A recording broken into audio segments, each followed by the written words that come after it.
ವಿಷ್ಣುದಾದ ತಮ್ಮ ಬಲಗೈಗೆ ಧರಿಸುತ್ತಿದ್ದ ಆ ಗತ್ತು ಗಾಂಭೀರ್ಯದ ಪ್ರತೀಕ. 7 ಅಡಿ ಎತ್ತರದ ಸಾಹಸ ಸಿಂಹನ ಪ್ರತಿಮೆ. ನಮ್ಮ ದಾದಾ ಅವರು ಪ್ರೀತಿಯಿಂದ ಬಳಸುತ್ತಿದ್ದ ಕಾರು. ನಮಸ್ಕಾರ ಸ್ನೇಹಿತರೆ.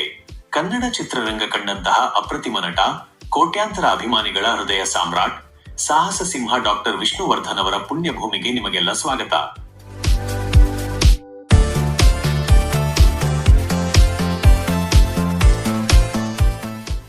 ಇದು ಬರೀ ಸ್ಮಾರಕವಲ್ಲ, ಇದೊಂದು ದೇವಾಲಯ. ವಿಷ್ಣು ಸರ್ ನಮ್ಮನ್ನ ಅಗಲಿ ವರ್ಷಗಳೇ ಕಳೆದರೂ ಇಂದಿಗೂ ಅವರ ಮೇಲಿನ ಅಭಿಮಾನ ಕಣದಷ್ಟು ಕಡಿಮೆಯಾಗಿಲ್ಲ ಎನ್ನುವುದಕ್ಕೆ ಸಾಕ್ಷಿ ಮೈಸೂರಿನಲ್ಲಿ ನಿರ್ಮಾಣವಾಗಿರುವ ಈ ಅದ್ಭುತ ಸ್ಮಾರಕ.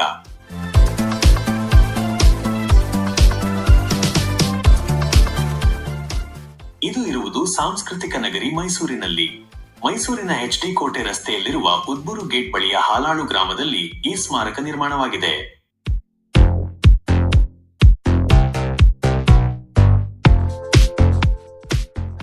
ಸುಮಾರು 12 ರಿಂದ 13 ವರ್ಷಗಳ ಹೋರಾಟದ ಫಲ ಇದು.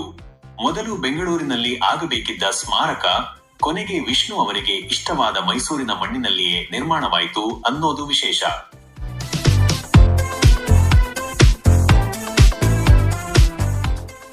ಸ್ಮಾರಕದ ಒಳಗಡೆ ಬಂದರೆ ಇದೊಂದು ಅದ್ಭುತ ಮ್ಯೂಸಿಯಂ. ವಿಷ್ಣು ಅವರ ಸಿನಿಮಾಗಳ ಪೋಸ್ಟರ್ಗಳು ಮತ್ತು ಅಪರೂಪದ ಫೋಟೋಗಳನ್ನು ಇಲ್ಲಿ ಜೋಡಿಸಲಾಗಿದೆ. ಇಲ್ಲಿ ಬರೋಬ್ಬರಿ 600ಕ್ಕೂ ಹೆಚ್ಚು ಅಪರೂಪದ ಫೋಟೋಗಳಿವೆ. ವಂಶವೃಕ್ಷ ಸಿನಿಮಾದಿಂದ ಹಿಡಿದು ನಾಗರಹಾವು ಚಿತ್ರದ ರಾಮಾಚಾರಿಯಾಗಿ, ಯಜಮಾನನಾಗಿ, ಆಪ್ತರಕ್ಷಕನವರೆಗೆ ಅವರ ಸಿನಿ ಜರ್ನಿಯನ್ನು ಇಲ್ಲಿ ಕಣ್ಣಾರೆ ಕಾಣಬಹುದು.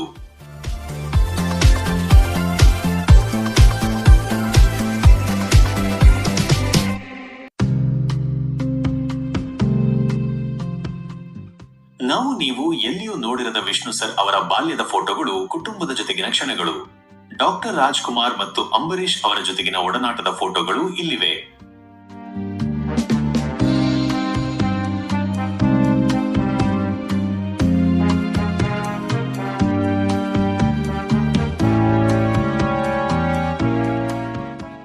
ಇಲ್ಲಿ ಕೇವಲ ಫೋಟೋಗಳಿಲ್ಲ, ಸುಮಾರು 250 ಆಸನಗಳ ಒಂದು ಸುಂದರವಾದ ಆಡಿಟೋರಿಯಂ ಅಥವಾ ಸಿನಿಮಾ ಹಾಲ್ ಇದೆ. ಇಲ್ಲಿ ವಾರಾಂತ್ಯದಲ್ಲಿ ಅಥವಾ ವಿಶೇಷ ದಿನಗಳಲ್ಲಿ ವಿಷ್ಣು ಸರ್ ಅವರ ಸಿನಿಮಾಗಳನ್ನು ಪ್ರದರ್ಶನ ಮಾಡಲಾಗುತ್ತದೆ. ಹೊಸ ತಲೆಮಾರಿನ ಮಕ್ಕಳಿಗೆ ವಿಷ್ಣು ಸರ್ ಅವರ ನಟನೆ ಮತ್ತು ಮೌಲ್ಯಗಳನ್ನು ತಿಳಿಸಿಕೊಡುವುದು ಇದರ ಉದ್ದೇಶ.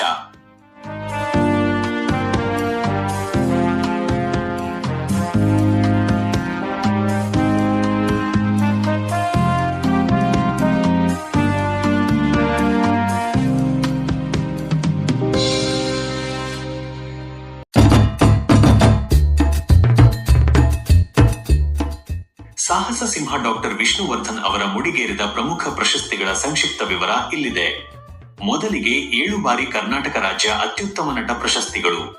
1972ರಲ್ಲಿ ಮೊದಲ ಚಿತ್ರ ನಾಗರಹಾವು, 1977ರಲ್ಲಿ ಹೊಂಬಿಸಿಲು, 1984ರಲ್ಲಿ ಎವರ್ ಗ್ರೀನ್ ಬಂಧನ, 1990ರಲ್ಲಿ ಲಯನ್ ಜಗಪತಿ ರಾವ್, 1997ರಲ್ಲಿ ಲಾಲಿ, 1998ರಲ್ಲಿ ವೀರಪ್ಪ ನಾಯಕ ಹಾಗೂ 2009ರಲ್ಲಿ ಆಪ್ತರಕ್ಷಕ ಚಿತ್ರಕ್ಕೆ ಮರಣೋತ್ತರ ರಾಜ್ಯ ಪ್ರಶಸ್ತಿ ಲಭಿಸಿದೆ.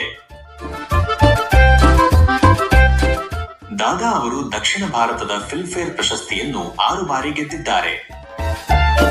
1984 ಬಂಧನ, 1988 ಸುಪ್ರಭಾತ, 1994 ಹಾಲುಂಡ ತವರು, 2000 ಇಸವಿಯಲ್ಲಿ ಯಜಮಾನ ಹಾಗೂ 2004ರಲ್ಲಿ ಆಪ್ತಮಿತ್ರ ಚಿತ್ರಕ್ಕೆ ಈ ಗೌರವ ಸಿಕ್ಕಿದೆ.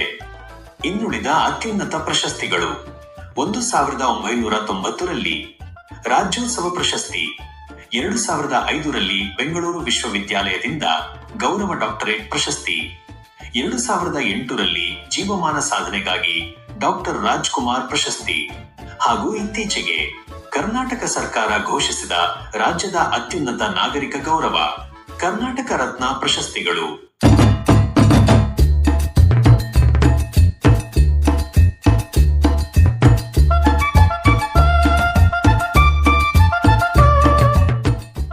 ಸ್ಮಾರಕದ ವಿನ್ಯಾಸ ಮತ್ತು ಆವರಣ. ಜಾಗದ ವಿಸ್ತೀರ್ಣ ಸುಮಾರು 5 ಎಕರೆ ಜಾಗದಲ್ಲಿ 11 ಕೋಟಿ ರೂಪಾಯಿ ವೆಚ್ಚದಲ್ಲಿ ಈ ಸ್ಮಾರಕ ನಿರ್ಮಾಣವಾಗಿದೆ.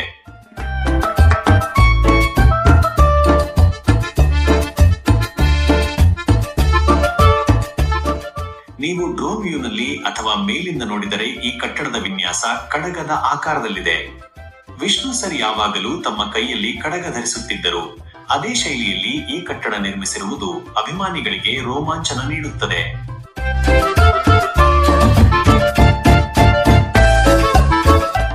ಸುತ್ತಲೂ ಹಸಿರು, ಸುಂದರವಾದ ಉದ್ಯಾನವನ. ಒಳಗೆ ಕಾಲಿಡುತ್ತಿದ್ದಂತೆ ಒಂದು ರೀತಿಯ ಶಾಂತಿ ಸಿಗುತ್ತದೆ.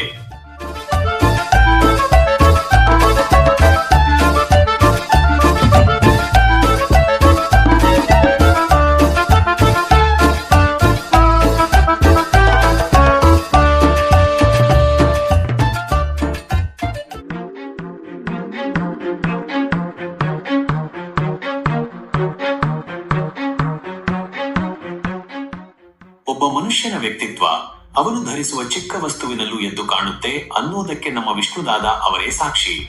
ಮೈಸೂರಿನ ವಿಷ್ಣು ಸ್ಮಾರಕದ ಒಳಗೆ ಪ್ರವೇಶಿಸುತ್ತಿದ್ದಂತೆ ನಮ್ಮ ಕಣ್ಣಿಗೆ ರಾಚೋದು ಈ ಬೃಹತ್ ಕಡಗ.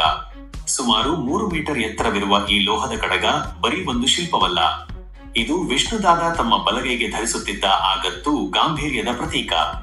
ಸ್ಮಾರಕದ ಮಧ್ಯಭಾಗದಲ್ಲಿರುವ ನೀರಿನ ಕೊಳದಲ್ಲಿ ಈ ಕಡಗವನ್ನು ವಿನ್ಯಾಸಗೊಳಿಸಲಾಗಿದೆ. ಹೇಗೆ ದಾದಾ ಅವರ ನೆನಪು ಅಚಲವು, ಹಾಗೆಯೇ ಈ ಕಡಗ ಕೂಡ ಸ್ಮಾರಕದ ಕೇಂದ್ರ ಬಿಂದುವಾಗಿ ನಿಂತಿದೆ.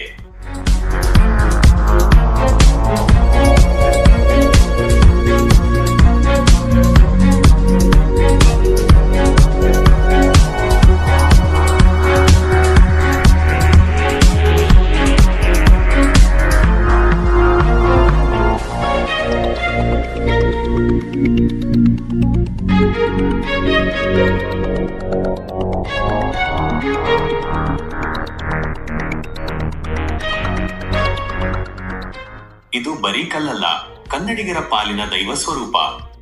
ಮೈಸೂರಿನ ವಿಷ್ಣು ಸ್ಮಾರಕದ ಆಕರ್ಷಣೆಯ ಕೇಂದ್ರ ಬಿಂದುವೆ ಈ 7 ಅಡಿ ಎತ್ತರದ ಸಾಹಸ ಸಿಂಹನ ಪ್ರತಿಮೆ. ಇದರ ವಿಶೇಷತೆ ಏನಂದ್ರೆ, ಅಯೋಧ್ಯೆಯ ಬಾಲರಾಮನ ವಿಗ್ರಹ ಕೆತ್ತಿದ ಮೈಸೂರಿನ ಹೆಮ್ಮೆಯ ಶಿಲ್ಪಿ ಅರುಣ್ ಯೋಗಿರಾಜ್ ಅವರೇ ಈ ಸುಂದರ ಪ್ರತಿಮೆಯನ್ನು ಕೆತ್ತಿದ್ದಾರೆ. ನೋಡ್ತಿದ್ರೆ ಸಾಕ್ಷಾತ್ ವಿಷ್ಣುದಾದ ಅವರೇ ಎದುರಿಗೆ ಬಂದು ನಿಂತಂತೆ ಭಾಸವಾಗುತ್ತೆ.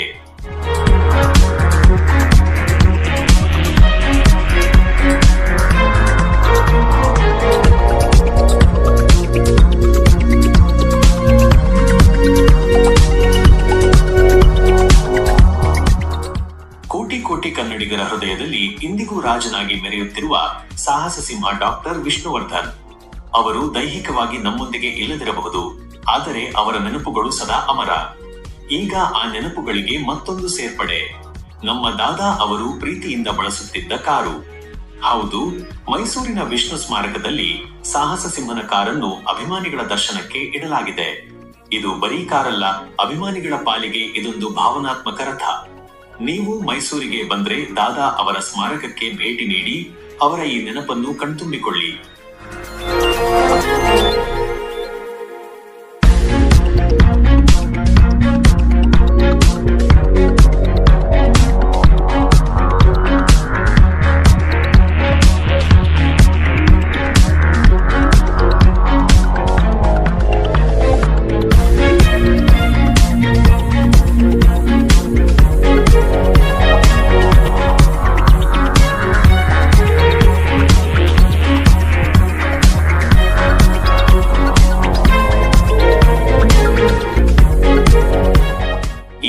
ಇಷ್ಟವಾಗಿದ್ದರೆ ಲೈಕ್ ಮಾಡಿ ಹಾಗೂ ಶೇರ್ ಮಾಡಿ. ವಿಡಿಯೋ ನೋಡಿದ್ದಕ್ಕೆ ಧನ್ಯವಾದಗಳು.